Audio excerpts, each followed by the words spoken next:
Hello, everyone. Welcome back to another Co-Designer Corner. I'm Sophia, and I hope you all are having a wonderful Wednesday afternoon or night from whatever time zone you're tuning in from. And today we are actually having a very special live stream in honor of World Philosophy Day, which is actually tomorrow, but we have Wednesdays as our live stream days. But we have some very special guests joining us in honor. So we have our guest, June Bayha, our CEO, incredible CEO, and we have our our professor from Claremont McKenna College, John K. Roth, joining us as well. And I'd like to bring them on. Hello. Hi, Sophia. Hi, Sophia. Hello. Good to see you. Thank you for joining us. Hi. How are you all today? Good. So nice to see you all. Hi, John. How are you? All good. Awesome. So I guess just to get us started as well, it to be defining philosophy itself, because I know some people might not actually know what philosophy is. So I like to ask John, what is philosophy to you? Okay, I'll answer by just saying a little bit more about this interesting World Philosophy Day that you mentioned, Sophia. Turns out that back in the year 2002, the United Nations developed World Philosophy Day, which, as you noted, is celebrated on the third Thursday of November. I don't know just why that day was chosen, but there it is. So we're on the eve of that date, which comes up tomorrow. Now, it's interesting to think why the United Nations would think that philosophy and what they are referring to as world philosophy is important enough to have a special day to celebrate it. So this is a way of, asking what is philosophy after all. And I think I can say just a few words about it that will, I hope, be of interest and that may even help us to see why the United Nations might be interested in calling attention to philosophy. So in the material for World Philosophy Day that you can find on the United Nations website, there are two ideas that the United Nations identifies to help understand what philosophy is. One of them is kind of abstract, and I'll mention it, and then we can talk about it in more detail. The one of the ideas is that philosophy is reflection on reflection. Now that sounds, very abstract, so just let it sit there for a minute, and we'll get back to it. The other idea that the United Nations introduces is that philosophy begins in astonishment. Now, that idea is related to a kind of cousin concept to astonishment that goes back in the Western tradition into the Greek times of Socrates and Plato and Aristotle, early philosophers that came out of ancient Greece. And Plato and Aristotle said philosophy begins in wonder. So you have wonder, astonishment, and then this idea of reflection on reflection. So what did they mean when they said philosophy begins in wonder or in astonishment? Already there you have a question that is a philosophical question. I think that the idea is that human beings experience things, see things, interact with other cultures and other people in a way that makes us wonder. We say, well, why are things like that? Why does this group think like they do? And then maybe getting into the reflection on reflection, why do we think the way we do as Americans, or as, you know, people who are in the western part of the world? And so the linkage between philosophy and wonder is simply rooted in the human experience, that we encounter experiences and people and cultures and books and history, all kinds of things that make us wonder, why are things like that? When we realize, well, they maybe could have been different. Now, the astonishment thing is interesting to add into the wonder, because it adds a kind of edginess, I would say, to it. What is it that might astonish a human person? Well, I'll give you an example of something that astonishes me. And it has to do with the ways in which human beings can be cruel, mean, brutal, violent, destructive. That's astonishing. Why is it that all of those things happen? Or put it another way, we can be astonished at the feeling, the experience that things are badly wrong, unjust, unfair.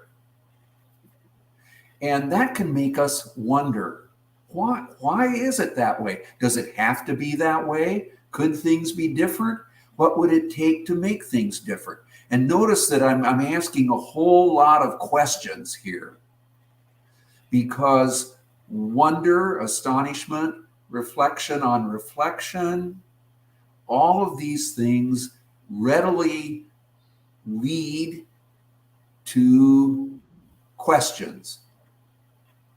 And philosophy is all about asking questions. Not so much questions like, you know, what's for dinner tonight, or what movie are you going to see, but questions about, is what I am doing right and good?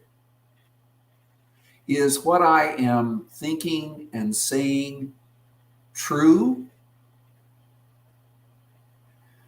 Questions like, well, what should I do? What is my responsibility politically, let's say, or just in friendship, things of this kind? Those sorts of questions are what lead us to wonder, can lead us to be astonished, can make us reflect on reflection. And philosophy is all about those things.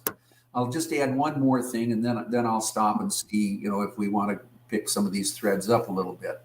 Usually what we mean by philosophy suggests that there is a critical function to philosophical inquiry or questioning, and then there's a constructive part to it.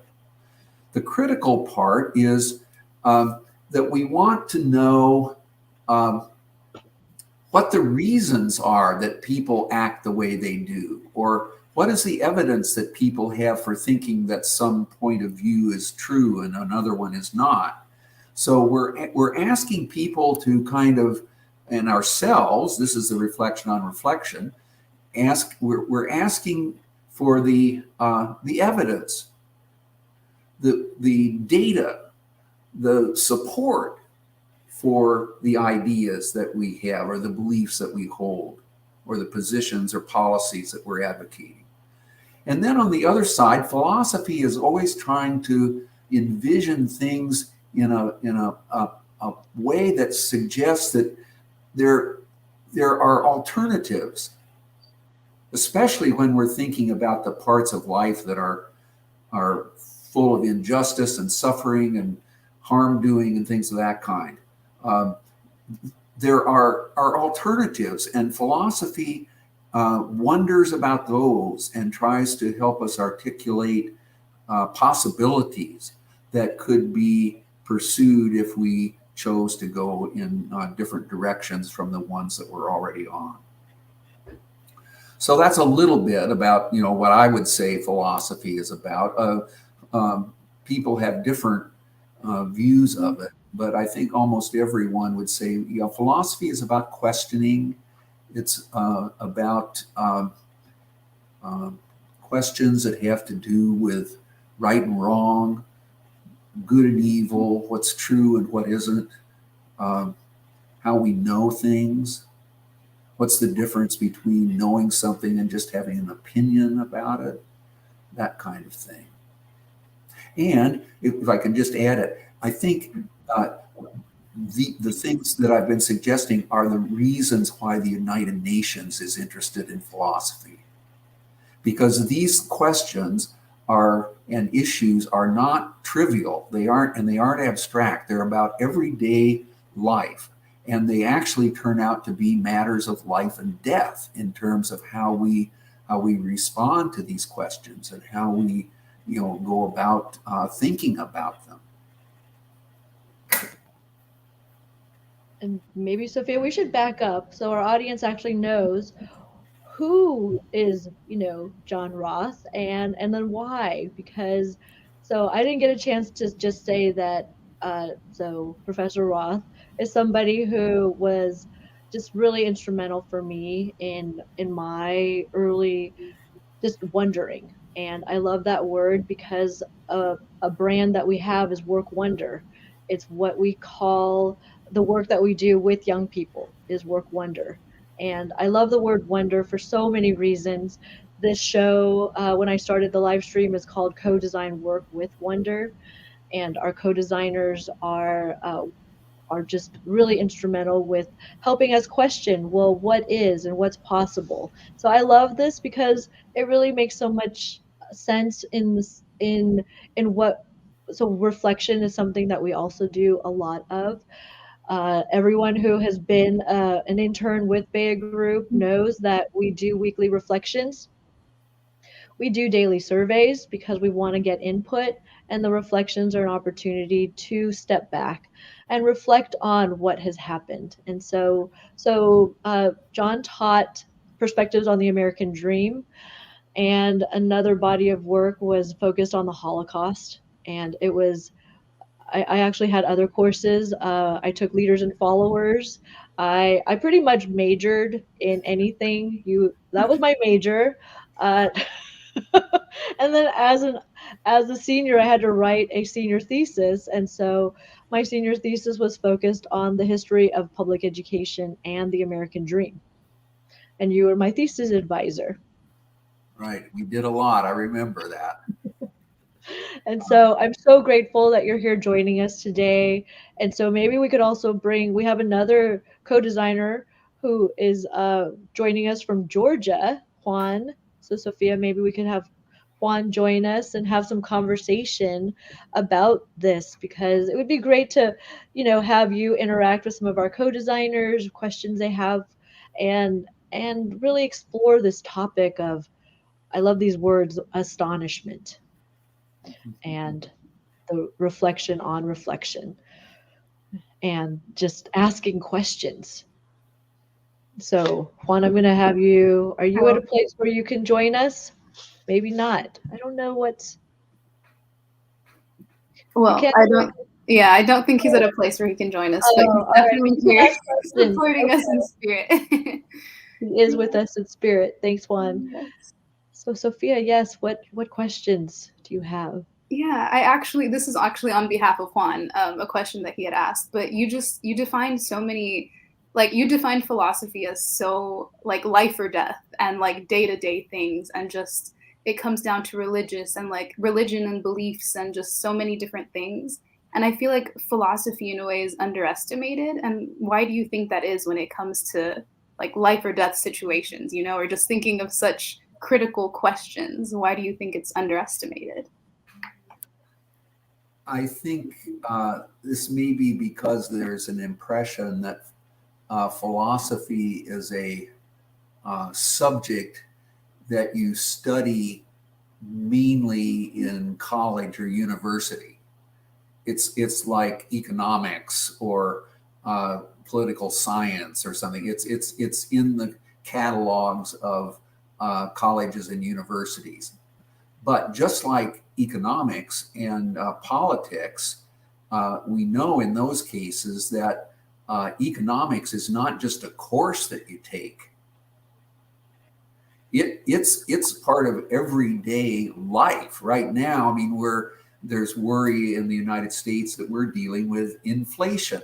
Prices are rising, and economists and ordinary people alike wonder, why that's happening and what can we do about it.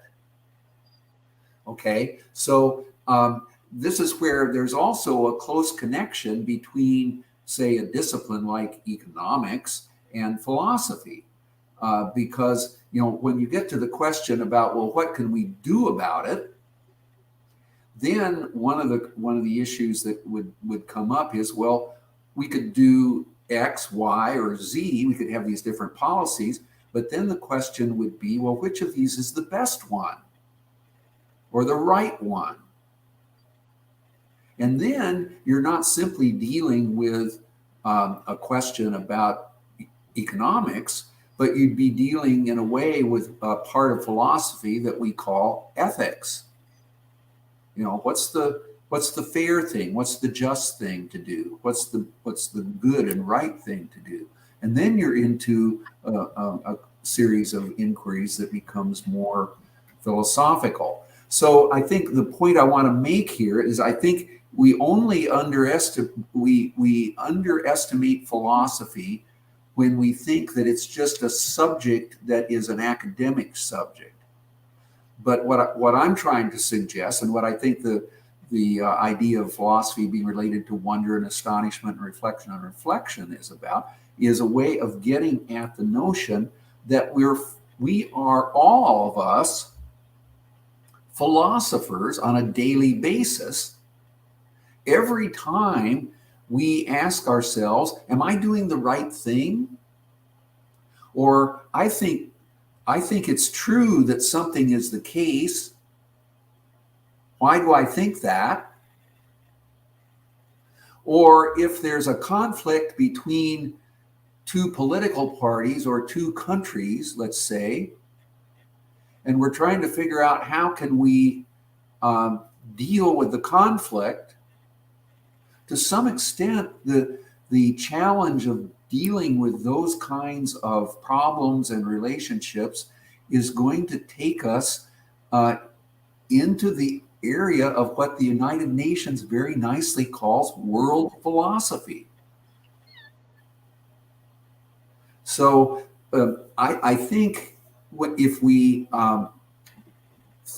reflect on reflection, we would see that all of us are philosophers, or are dealing with philosophical issues on a daily basis. It isn't just simply an academic subject matter any more than economics is simply a course that you would study in a school or a college, when in an everyday way we're dealing with economics morning, noon, and night, as we like to say. It's definitely something that I appreciated, having the chance to really grapple with important topics at a young age, and really challenging. I mean, having gone through that Holocaust course, it it really challenged me on a level that not anything else at school ever did. Mhm. To really think about what it meant and how my actions would affect other people, how my actions would affect who I am, how I view myself, and to really think deeply about those choices. I used to include in the course that I taught, that was called Introduction to Philosophy at the college, I often included a writing by Elie Wiesel, who was a Holocaust survivor. He later won the Nobel Peace Prize, and he wrote a memoir that's been widely read by a lot of people. He called it Night, and it was his account of his own experience as a teenager who was, trapped at Auschwitz. And this wasn't like reading Plato or Aristotle, but I used to use Elie Wiesel's Night in the Questions of Philosophy course, or the Introduction to Philosophy class that I taught, because his account of his experience, this very graphic, painful experience that he went through and was writing about, raised all the questions that really are the what I like to think of as the questions of philosophy, especially issues about what's right and what's wrong, and how human beings treat each other, and why we are the way we are, and things of that kind. And so there's a close connection in my mind between history and philosophy. And the questions are the things that drive the inquiry. I want to go back to wonder just for a minute, June, because you suggested how important it is to a lot of the work that you do. And you said it's a wonderful concept, and it is, because wonder it includes everything from being puzzled about something to being in awe of things. Like, I think one of the things that probably Plato and Aristotle had in mind when they thought about wonder and philosophy was simply looking at the natural world, the beauty of it, the variety in it. And this, I think, led for them to the question, which is closely tied to religion, but they didn't, think of it as strictly a religious question. But the question of, why is all this here? And why is the natural world that we live in so beautiful? And now we have to add, and so imperiled, because of the issues that we're facing with climate change. So wonder has this rich kind of quality about it that can lead in all sorts of different directions, but it certainly includes the experience of being in awe with regard to the beauty. Or think of the human relationship of falling in love with somebody. That could sure make you wonder. Why that person is the one who's the most special in my life. It creates wonder. It can create astonishment. Philosophy, I guess the basic thing is it's utterly human. One of the things that makes us human is that we have the capacity for wonder, for being astonished, for reflecting, for being able to ask questions. The power that we have in our ability to ask questions is truly amazing. Because the ability to ask a question leads us to all sorts of places. I'm thinking of one. The ability to ask questions is what helped to give us a vaccine for COVID.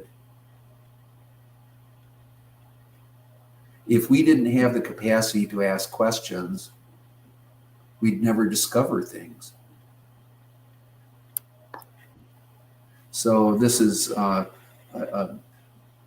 very human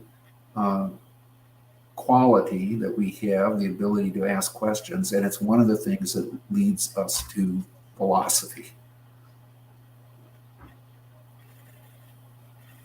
I'm just curious if anyone watching on YouTube or LinkedIn or Facebook have questions. We had some comments. So Aleda shared that she had never thought about philosophy this way. Yeah. I was reading something earlier this afternoon, kind of in preparation for tonight, and one of the things I was reading was, this was written by a philosopher, and the philosopher was asking about, well, what's the connection between say the academic study of philosophy and where there are people who are like I was, a professor of philosophy, as opposed to what I'm arguing here, which is that philosophy is just part of everyday life. And the person I was reading was offering the following idea as a way of responding to this. It happened to be a man, so I'll say he. He said that the professor of philosophy is a little bit like analogous to the professional musician, the person who spends all their time perfecting their performance on the violin or the piano, or if it's, you know, some other kind of art form, jazz, rock, whatever it is, they want to be really, really the best that they can be at that. But the music they produce is in everybody's life, or it can be. And and that music can provoke feelings, emotions, relationships, and discussion. Because I'm not a professional musician, but I listen to music all the time, and I like to talk about it and say, well, why I like this more than that, and things of that kind. So that was the way this person was trying to suggest it was something about the relationship between kind of the professional or the professorial role of the philosopher over against philosophy as something that's part of our lives all the time, if we think about it. I actually have a question, because you did mention that with philosophy, you learn a bunch of new things, and you also have philosophy in your day-to-day life. But like when you learn and you get educated, how would you deal with your beliefs contradicting with things that you learn in philosophy, or like just different beliefs contradicting, educational and maybe personal beliefs contradicting, and how do you go from there? Yeah, great question, and I think it ties into the United Nations interest in world philosophy. Here's the way I would come at it. We all grow up thinking a variety of things that we learn from our parents, maybe from our schooling, maybe from our own experience. And then if life unfolds, as it often does, we find out that things that we thought were true maybe are not as clear or as valid as we first thought. We often go through that experience by meeting other people, by experiencing other languages, other cultures, eating different food.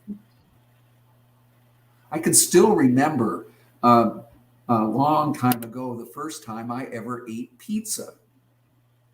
This is way back. And this was like, well, this is really interesting. This isn't the usual food that I've grown up with in the Midwest of the United States in the 1950s. Then I moved to California from the Midwest, and I learned about Mexican food. So, I mean, and then it begins to make you think, okay, look, there are cultures in the world that eat differently than I do. They speak different languages than I do. They have different senses of what constitutes beautiful music or art. It turns out they have different religious practices than the ones I grew up with.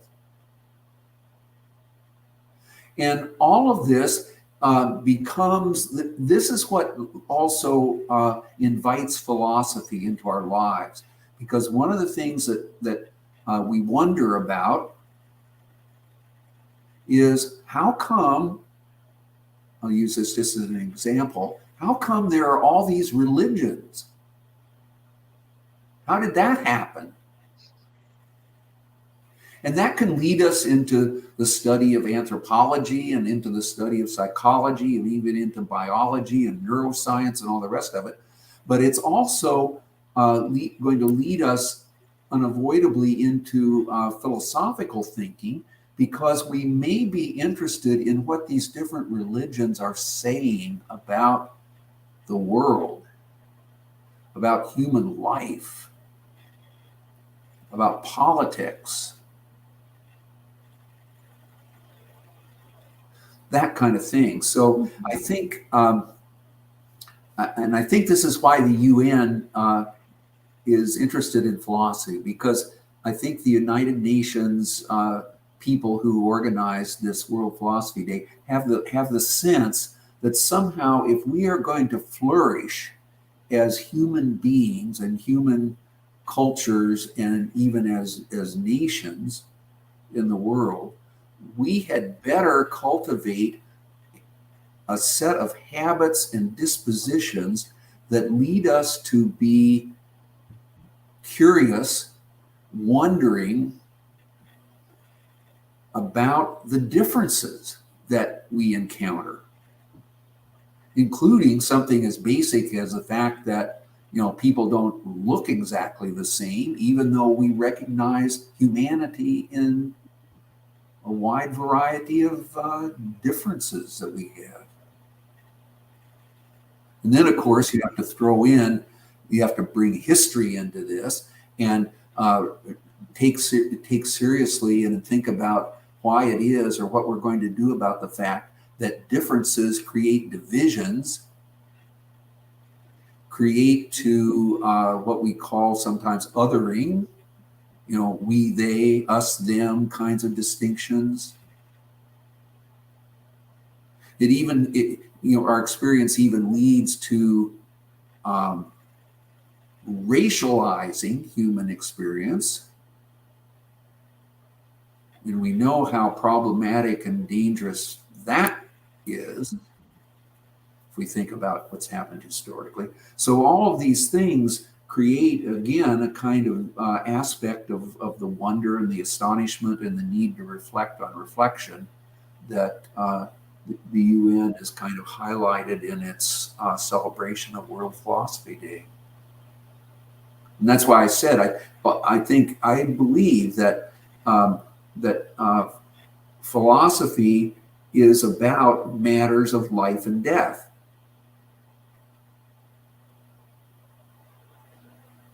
That even makes me ask, like, because you brought up, again, so many different things to think about and so many different things about the world to think about. And I know June had mentioned before that all of your lessons were very much different in each thing that you would teach for each different class. So I'm curious, like, with education, like, what would you teach now, basically? If you had the option to teach something, what would it be on today? Yeah, I think about this quite a lot.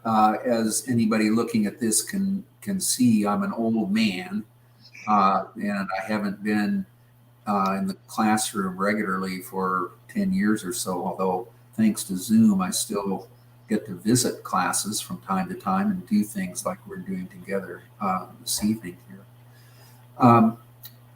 If I were teaching a course, almost any course I would be teaching, I think I would be emphasizing two ideas that I believe are very central to philosophy and that are also matters of life and death. And those ideas would be truth, and related to that, the idea of evidence. These are concepts that we, again, the philosophers think about these ideas, but these are ideas of everyday life too. In the United States today, the issue of truth is pivotal in our politics, where we have allegations that the election in 2020 was stolen, that there was massive voter fraud. And the idea of truth and the idea of evidence are both crucial to thinking through those allegations. The same thing is true with regard to the COVID pandemic.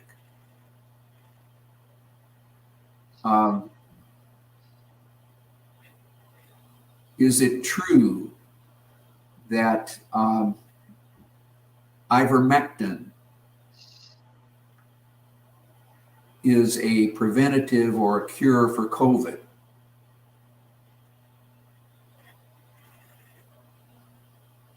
And you can sense right away the issue of evidence comes into play here. Evidence referring to, well, what is the support for a claim that's being made? What is the data that either supports it or calls it into question? So these are key issues that run through everyday life.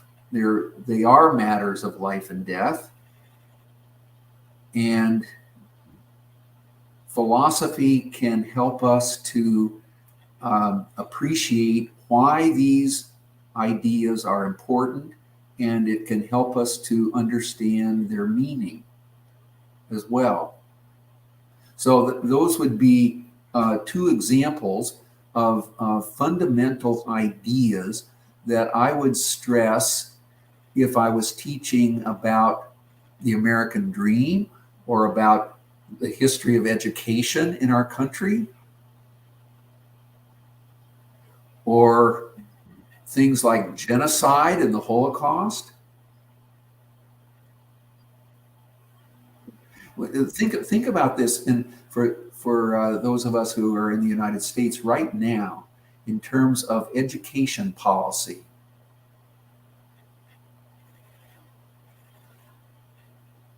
What should we be teaching our young people? What is true about our American history? And what's the evidence for claiming that this is true and something else is not so much? These are philosophical issues, but they are also everyday, complex dilemmas. That's also very awesome, just because even with that question in mind, I'm going to be taking a philosophy class this next semester. So it's actually my first ever philosophy class. So if I could take that.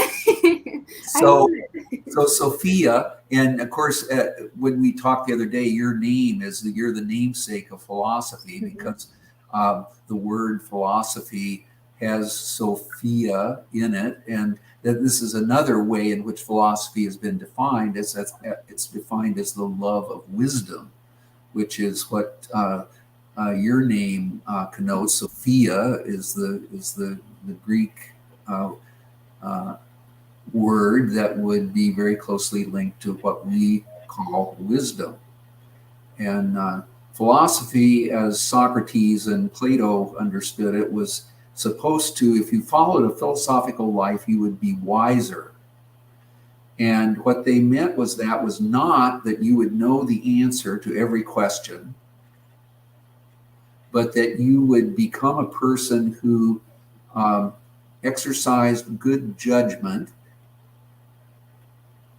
and watched for the difference between somebody knowing something and somebody just having an opinion about things, which meant that you were alert to evidence.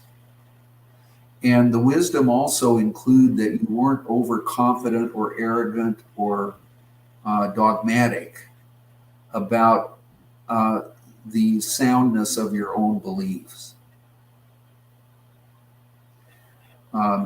So that's all part of the philosophical life too. Now, when you take your course in philosophy, you have to be, this requires you to do reflection on reflection too, because your course in philosophy may have days and class meetings and readings even where it will feel like, wow, this is awfully abstract. I don't know what this has to do with me. And if you have those feelings, and this is where you have to become critically reflective on reflection, because philosophy professors like me may go off into the clouds.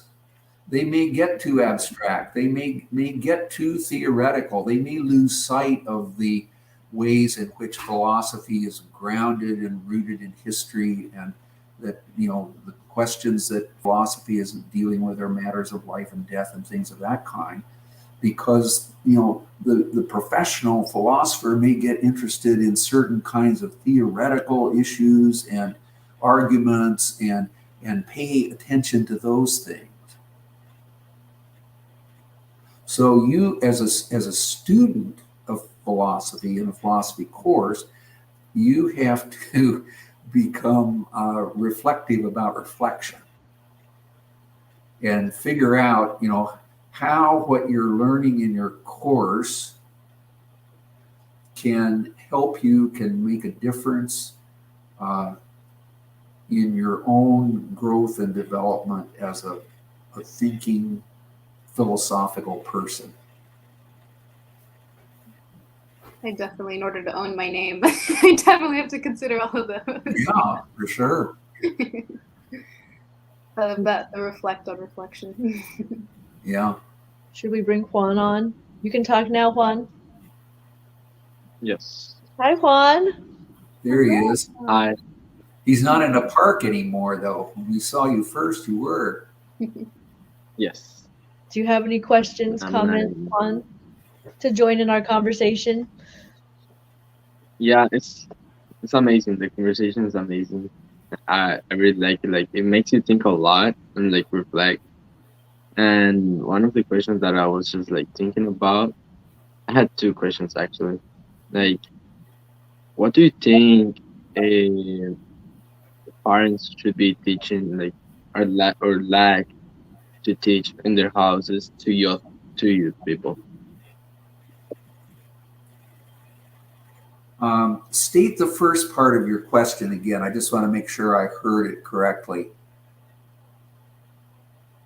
Can you give me the That, question? like, what do you think parents should be teaching their children at home that you think they lack Yeah. in today's society?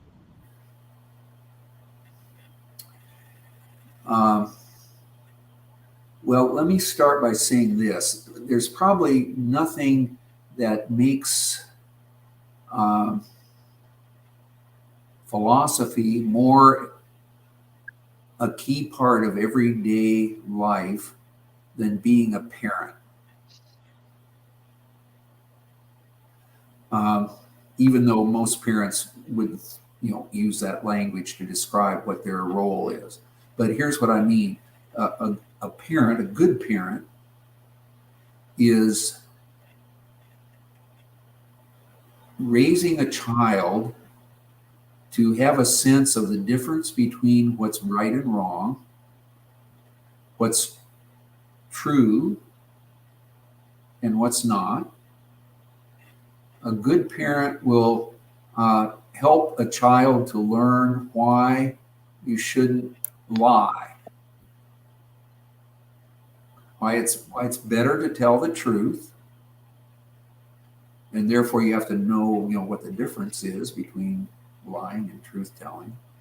A good parent will need to teach children about how to get along with other people who are different than they are.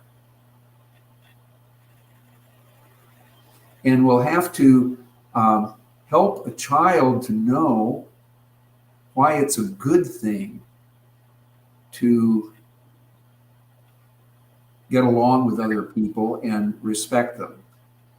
But the parent will also have to teach the child to have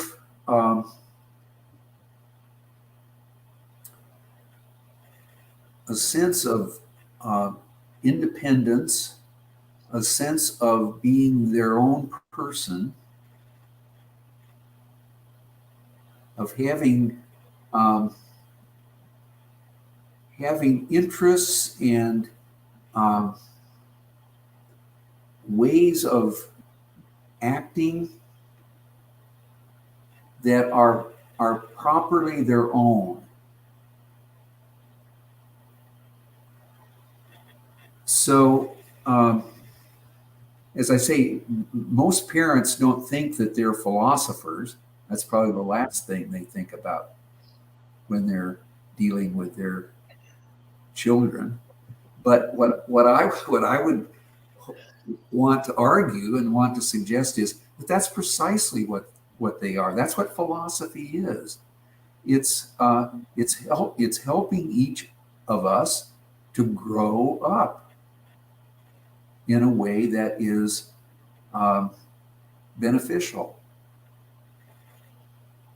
That even touches on a point in our previous live stream that I had with Juan, actually. We were actually talking about that, just embracing your own person and embracing your own qualities and not trying to become someone as like a part of a group and like adopt personality traits, just owning yourself. So I think it all ties very nicely. Yeah, here, even think about this for a minute now. June and I are both parents. At some point, June, I guess we maybe thought about becoming parents. Definitely, yes. And I Now, love the idea of parent philosopher. There's a dilemma for you that's definitely got something to do with wonder and astonishment and reflection on reflection. That is, when you've done a bad job of parenting, which we all know something about, and our children certainly let us know if they think that that's happened. Boy, that's a time to reflect on reflection a little bit. So again, this is not the professional philosopher kind of stuff going on, but it's the real stuff of philosophy, I think. It is interesting because I would have thought like kids as philosophers, but not the parents, because I'm starting to coach, and like kids are like really curious and they're just like asking, and like there's a lot of times that you may just as adults or older people, you may just wanna make them do something and don't deal with the questions and just like avoid their curiosity. Yeah, there's a whole kind of field in the academic study of philosophy that is about philosophy in children, and part of the work that goes on there is that the argument would go something like this: children are almost by nature philosophical. They ask questions all the time. But what happens is, and this is part of the fault of the education system, the parenting, the teaching, the education system tamps down the questioning instead of letting it grow and flourish.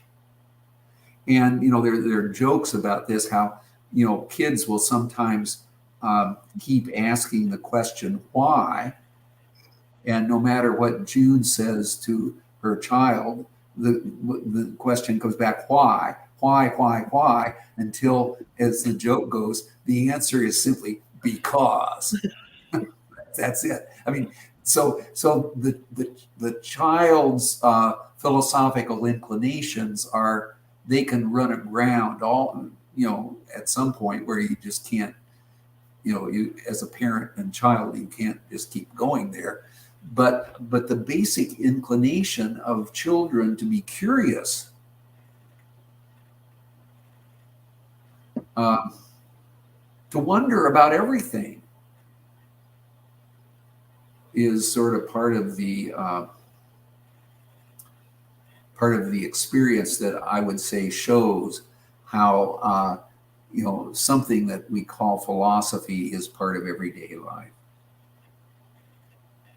Exactly, and that comes to the second question that I had. That is like, how can you bring that curiosity and that philosopher into your daily life, and as you age and like leave that curiosity aside, how can you bring it back? Yeah, bring it back. Good question. As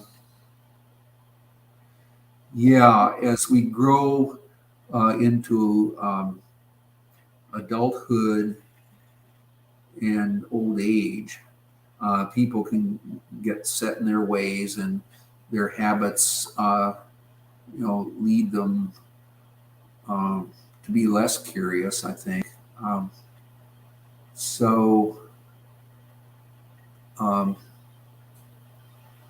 It raises the question of how do you stay young, in a sense.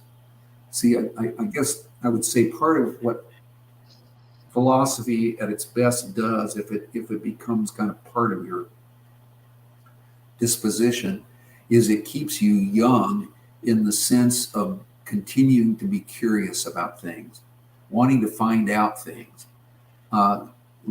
trying to do something new that you haven't done before, because you want to learn what that's about. And some people are amazing about this. Their curiosity never wanes as long as they're alive. It's just kind of there. I think a lot of the way you keep curiosity alive is by, this will sound a little academic, but I don't mean it to be, by reading. And I don't mean reading your phone or reading what's on a computer screen necessarily, but the old-fashioned thing of reading stories, reading books. Like I'm right now, June, when we talked before, you were wondering about, well, what are some of the things I'm reading?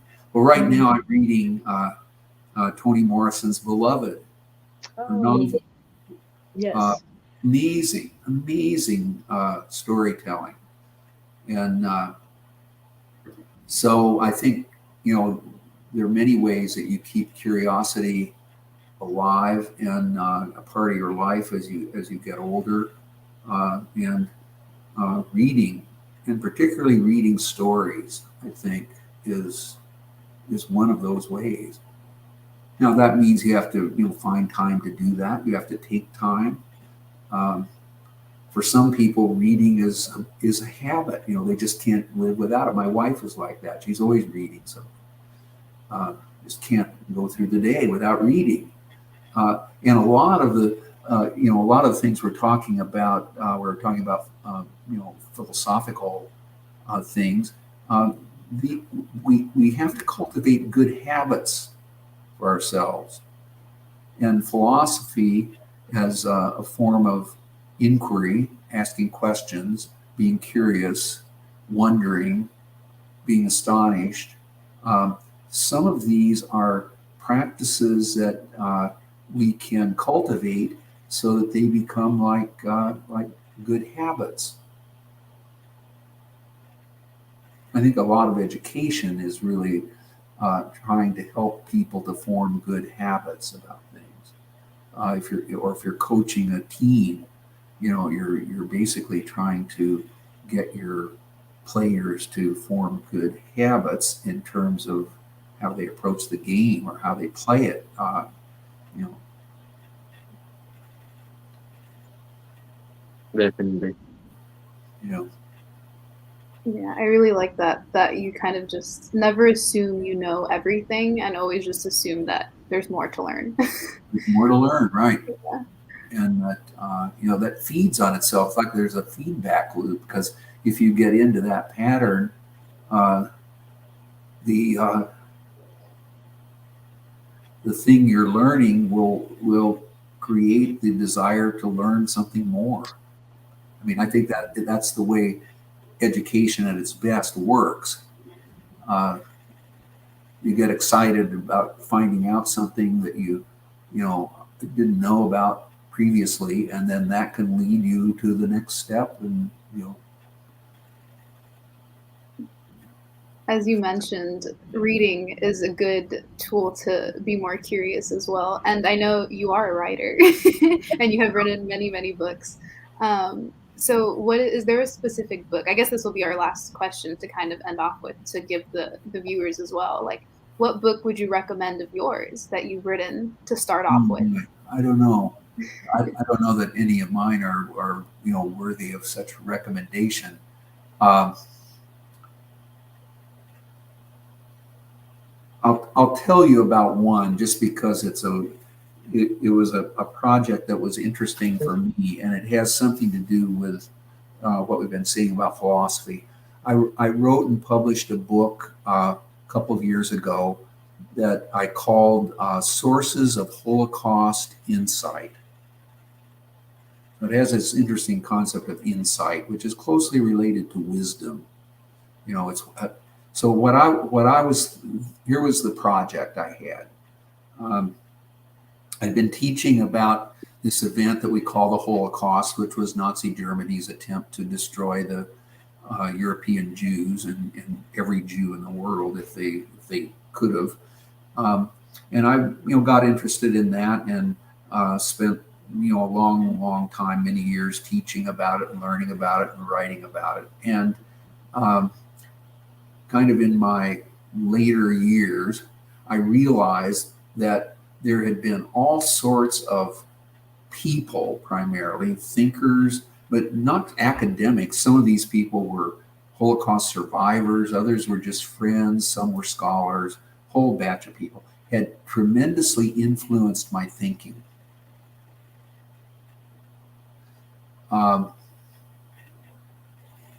And so I thought, I think I want to write a book about the influences on me, the sources that have given me insight into something, given me understanding, I hope wisdom, not because I just believed everything they said or accepted, at face value everything that they wrote or told me, but because their relationships to me, either personally or through writings or films or pieces of art or music or whatever it was, led me to inquire and to ask questions and to try to come up with my own kind of response to them.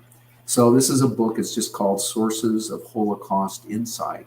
It might be of interest to some of you. There's a chapter in the book, for example, on Elie Wiesel, who I mentioned earlier in the hour that we had here. And so I was writing about how I believe that these people had affected my life. Yeah, Jude's got a copy of it there.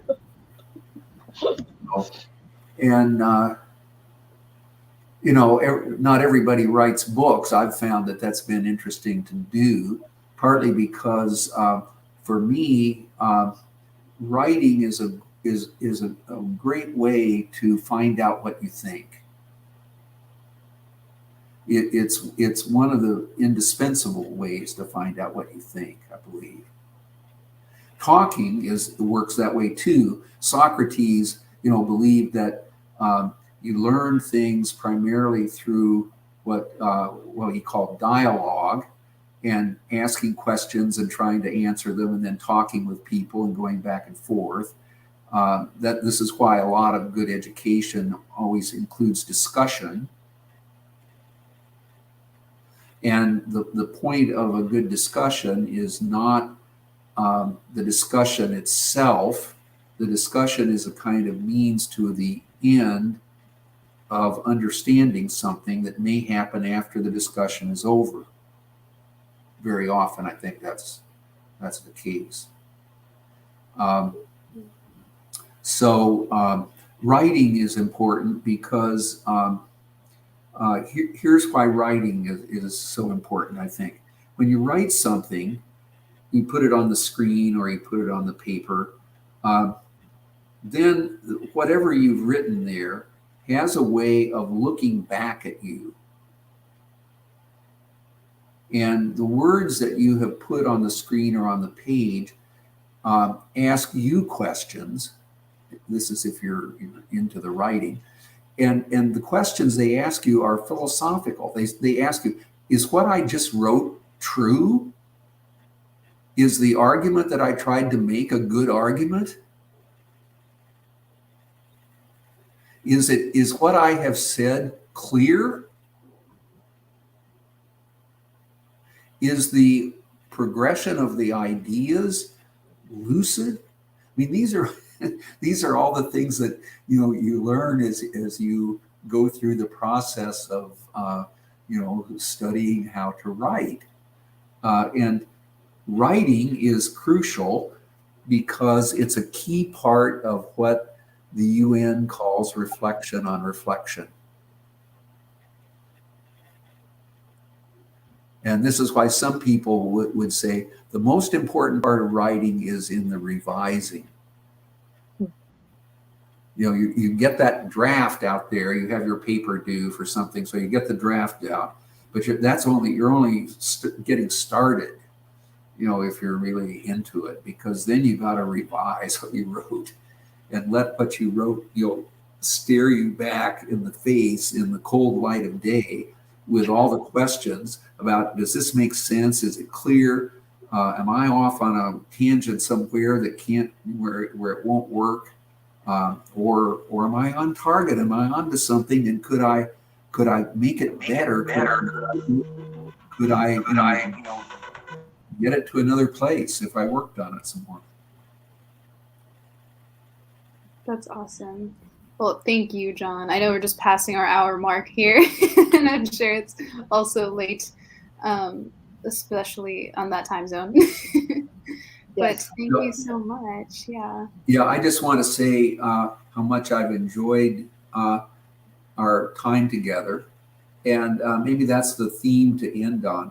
Among other things, philosophy should be something that brings joy into our life, even if it's about hard topics, and even if it's about things that leave us with more questions than answers. The very act of engaging in questioning that is driven by wonder and astonishment, and by the recognition that it's important to reflect on reflection, these things, it should bring joy and maybe even some peace and harmony to the world, which is why I think the United Nations rightly has created something that they call World Philosophy Day. I just wanted to thank you, and I definitely know we've talked about this, but in my just reflections on who I am and what I do right now, John, it's a lot resulting from having just so many of the classes that you taught, and just it did become habit with the questioning and the curiosity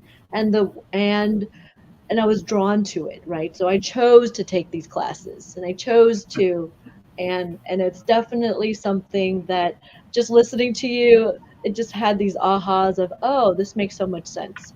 Of, well, why do I do what I do? Because just for you, we didn't even talk about wonder. And I didn't even really talk about that work wonder is something that we have.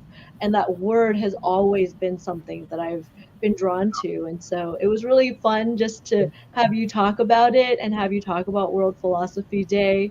And definitely, I showed the book because I was reading this book, and in you reflecting on who impacted you, you have impacted what I do and who I am. And so I just wanted to thank you and thank Sophia and Juan, everybody watching. This was so Yes. special for me and for just, again, so amazing to have you join us today.